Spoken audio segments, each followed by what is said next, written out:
નમસ્કાર. રાજકોટમાં સ્ટેન્ડિંગ કમિટીના ચેરમેન જયમીન ઠાકરે વસરામ સાગઠિયાને કરાર જવાબ આપ્યો. ચેરમેને સ્પષ્ટ કહ્યું કે શહેરના વિકાસ માટે 5,000 કરોડ નહીં પરંતુ એથી પણ વધુ રકમ ખર્ચાઈ છે.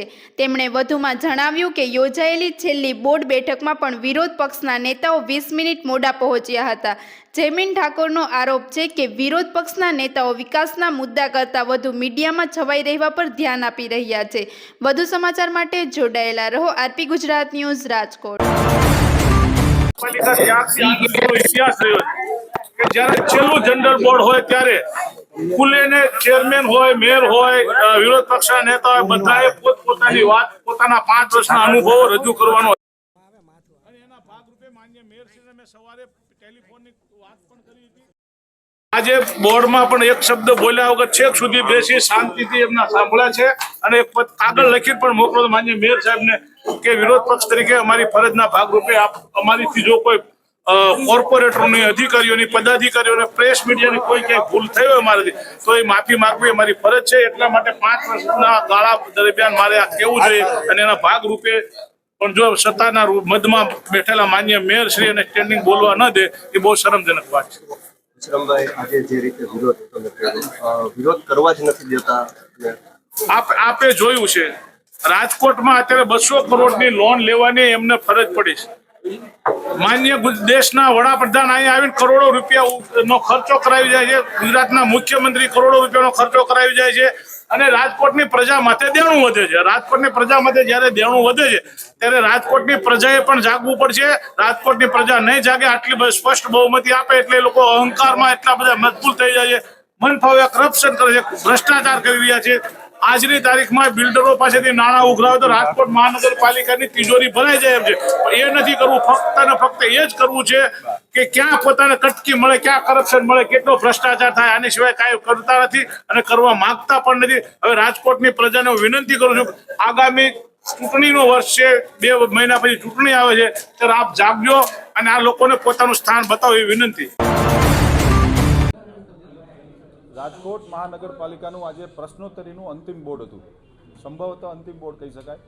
આના પછી જ્યારે મ્યુનિસિપલ કમિશનરશીપ ફેબ્રુઆરીમાં જ્યારે અંદાજપત્ર બજેટ સોંપશે એ બજેટનું બોર્ડ આવશે. આજે રાજકોટ મ્યુનિસિપલ કોર્પોરેશનનું સંભવિત પ્રશ્નોત્તરીનું બોર્ડ હતું. આ બોર્ડની અંદર ભારતીય જનતા પાર્ટીના વોર્ડ નંબર 9ના કોર્પોરેટર દક્ષાબેન વસાણીનો ખૂબ સારો પ્રશ્ન હતો. અમૃત અને સ્વર્ણિમ, અમૃતની ગ્રાન્ટ, અમૃત 1 અને અમૃત 2 એટલે કે કેન્દ્ર સરકાર અને સ્વર્ણિમની ગ્રાન્ટ એટલે કે રાજ્ય સરકારની ગ્રાન્ટ ચાલુ નાણાકીય વર્ષની અંદર કેટલી આવી અને કયા કયા વિભાગમાં, કયા કયા વોર્ડની અંદર વપરાણી એનો મ્યુનિસિપલ કમિશનરશ્રી દ્વારા ખૂબ સારો જવાબ આપવામાં આવતો હતો.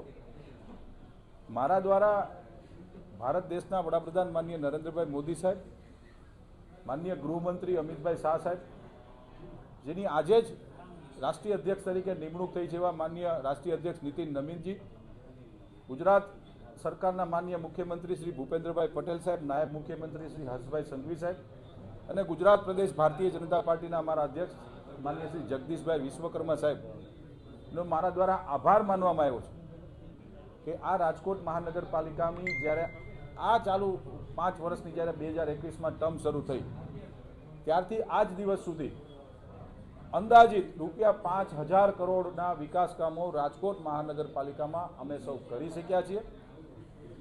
રાજકોટ શહેરની પ્રજા માટે સરેરાશ 18 વોર્ડની અંદર સમતોલન જાળવીને 18 વોર્ડની અંદર વિકાસ કામો અમે લોકો કરી શક્યા છીએ, જેનો અમને ગર્વ છે.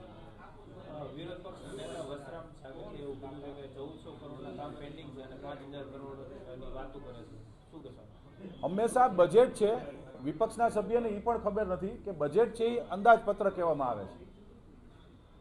વિશ્વના કોઈ પણ રાજ્યમાં જે અંદાજપત્ર રજૂ કરવામાં આવતો, વિશ્વના કોઈ પણ, ભારત નહીં, વિશ્વના કોઈ પણ રાજ્યનું કહું છું, જે અંદાજપત્ર રજૂ કરવામાં આવતું હોય એ અંદાજપત્ર કહેવામાં આવે છે. રાજકોટ મહાનગરપાલિકાનું ગઈ સાલ જે 3218 કરોડનું જે બજેટ હતું એ બજેટ હજી 30મી માર્ચે પૂરું થવાનું છે. અંદાજપત્ર હતું એમાં અમે લોકો 1500 થી 1800 થી 2000 કરોડ સુધી અમે પહોંચી જવાના છે. આ અંદાજપત્ર કહેવામાં આવે છે, પરંતુ ગૌરવ સાથે કહેવું પડે છે કે છેલ્લા 5 વર્ષની અંદર મેં તો અંદાજિત આંકડો આપ્યો છે કે સરેરાશ વર્ષે 1000 કરોડ, પરંતુ 1000 કરોડથી પણ વધુ એટલે કે 5000 કરોડથી વધારે આ 5 વર્ષની અંદર રાજકોટ શહેરમાં અમે લોકો વિકાસ કામ કરી શક્યા છીએ. વિપક્ષને ખુદને ખબર નથી કે આ અંદાજપત્ર કહેવામાં આવે. મેં વિપક્ષનો પણ આભાર માન્યો છે. ભારતીય જનતા પાર્ટી બહુ સ્પષ્ટ માને છે કે લોકશાહીની અંદર તંદુરસ્ત વિપક્ષ પણ હોવો જોઈએ, પરંતુ સાથીઓ દુઃખ સાથે કહેવું પડે છે કે જ્યારે આજે પ્રશ્નોત્તરીનું છેલ્લું બોર્ડ હતું ત્યારે વિપક્ષના સભ્યો બોર્ડનો સમય 11 વાગ્યાનો છે.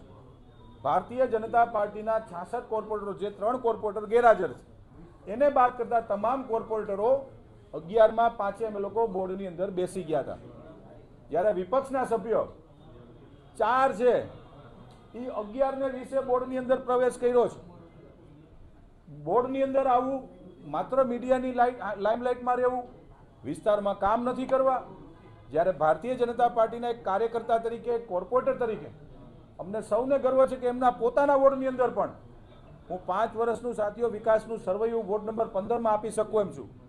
હાલમાં જ રાજ્યના શિક્ષણ મંત્રી દ્વારા શિક્ષણનું એક નવી શાળાનું ખાતમુહૂર્ત કરવામાં આવ્યું. ગર્વ સાથે કહેવું પડે છે કે ભારતીય જનતા પાર્ટીની સરકારે 18 વોર્ડની અંદર સર્વાઈવલ વિકાસ કર્યો છે.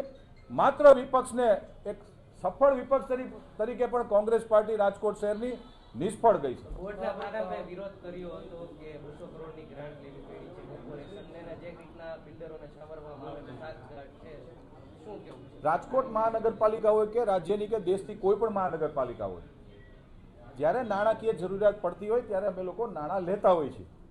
આપણે આપણા ઘરમાં ક્યારેક લેતા હોઈએ છીએ, તો સ્વાભાવિક છે કે મહાનગરપાલિકાને પણ જરૂર પડતી હોય છે.